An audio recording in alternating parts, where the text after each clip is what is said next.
어제 배운 거 복습 겸 애들이 뭐 차를 타고 좀 늦는다고 하니까 추가적으로 알아야 될 거 몇 개 좀 설명을 할게요. 그 집합이 연산을 하잖아요. 연산을 하는데 우리 이런 거를 한 적이 있었어. A 교집합, B 교집합 C 같은 연산자로 엮여 있는 경우에는 결합법칙이 성립이 된다 그런 얘기 한 적이 있었었죠. 그러니까 뒤에 거를 먼저 하던 앞에 거를 먼저 하던 상관이 없다. 이래서 썼었고요. 연산자가 이제 다른 경우 A 합집합에다가 B 교집합 C 이제 이렇게 돼 있잖아요. 그러면 앞쪽에 있는 이 합집합이 있고 교집합이 있어요. 그러면 이렇게 분배를 할 수 있다 했던 것 같은데 기억나시죠? 연산자가 다른 경우는요.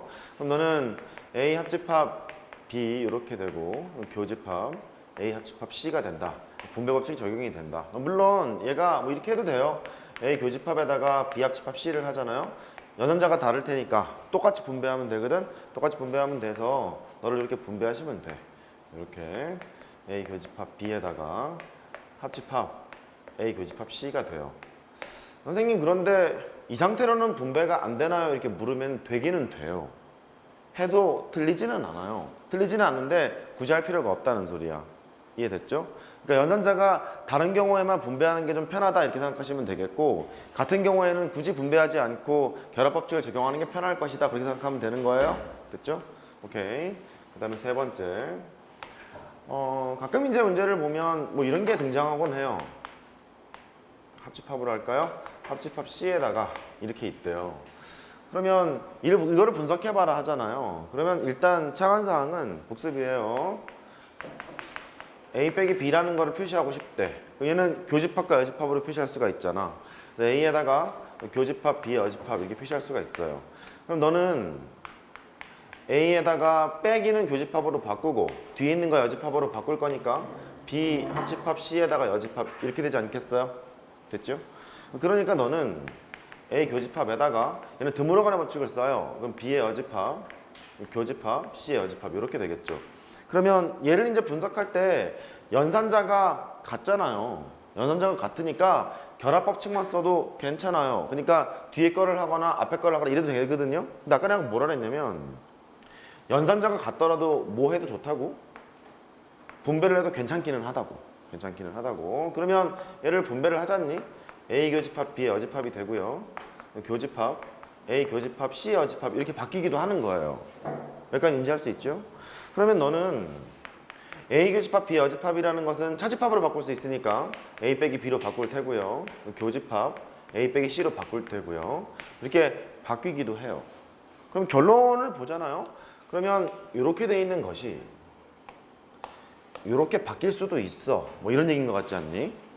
그럼 마치 분배를 하듯 기억을 하고 있을 리가 없어요. 한 3, 4개월 지나면 까먹거든요. 까먹는데 이 유도 과정 중에서 교집합으로 연결된 것도 많은 분배를 할 수 있어. 이것만 기억하고 있잖아요. 그러면 얘를 끌어내는데 큰 지장은 없어요.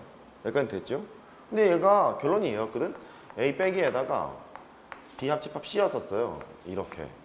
그러니까 마치 분배를 하는데 정확히는 분배 법칙은 아니에요. 기억하기 편하다고 하는 거예요. 분배를 하는데 이렇게 분배를 하고 저렇게 분배를 했습니다만 가운데 있는 이 부분이 어떠세요? 교집합으로 이렇게 바뀌었죠? 교집합 바뀌었으니까 기억하고 있으면 좀 빨리 풀 수 있는 문제가 간혹 종종 등장해요. 외울 필요는 없어요? 됐죠? 하나만 더 해봅시다. 이번에는 A 빼기 B 교집합 C 이런 걸 해보래요.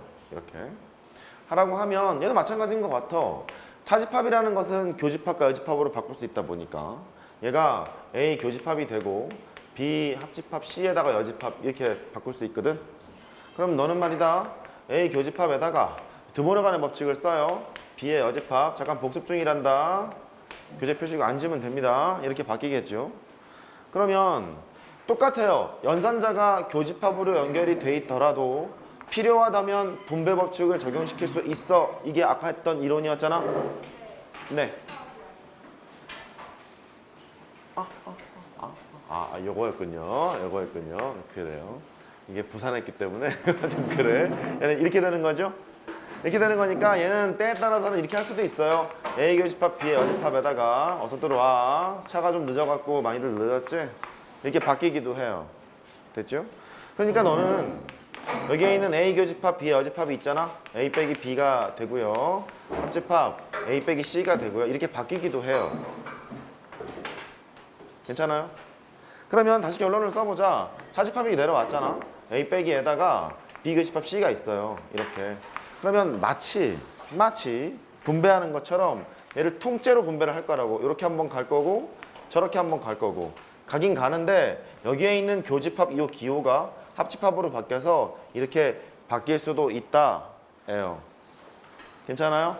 그러니까 여기에서 지금 내린 소결론은 이게 기본이야. 연산자가 통일되어 있으면 나는 결합법칙을 하자예요. 결합법칙을 하자인데 연산자가 통일되어 있더라도 분배법칙을 해도 괜찮다. 쓸 데는 없지만 간혹 쓸 데가 있는 경우라면 이런 경우는 쓸 데가 있을 수 있다는 소리예요. 근데 얘는 거의 출제가 많이 되는 편은 아니기 때문에 참고사항으로 기억하는 것이 좋을 것 같아요. 정신 없었죠? 늦게 출발을 해서 버스가 많이 늦었어요? 아, 그렇구나. 고생들 많았습니다. 지금 뭐 했냐면요. 결합법칙이랑 분배법칙 설명을 하면서 결합법칙은 연산자가 통일되어 있으면 결합법칙을 쓰자. 분배법칙이 연산자가 다르면 분배법칙을 쓰자 였잖아요. 어저께 했던 것이. 근데 연산자가 통일이 돼 있더라도 분배법칙을 하고자 하면 할 수는 있다. 근데 그렇게 큰 효용성은 없다. 다만 얘처럼 3번이랑 4번 유형처럼요. 차집합이랑 섞여 있는 경우에는 오히려 같은 연산자더라도 분배법칙 적용하는 것이 끌어내는 게 편할 수 있다. 그 설명을 잠깐 했던 거예요. 괜찮으세요? 잠깐 메모해 볼까요? 잠깐 메모해 보시죠.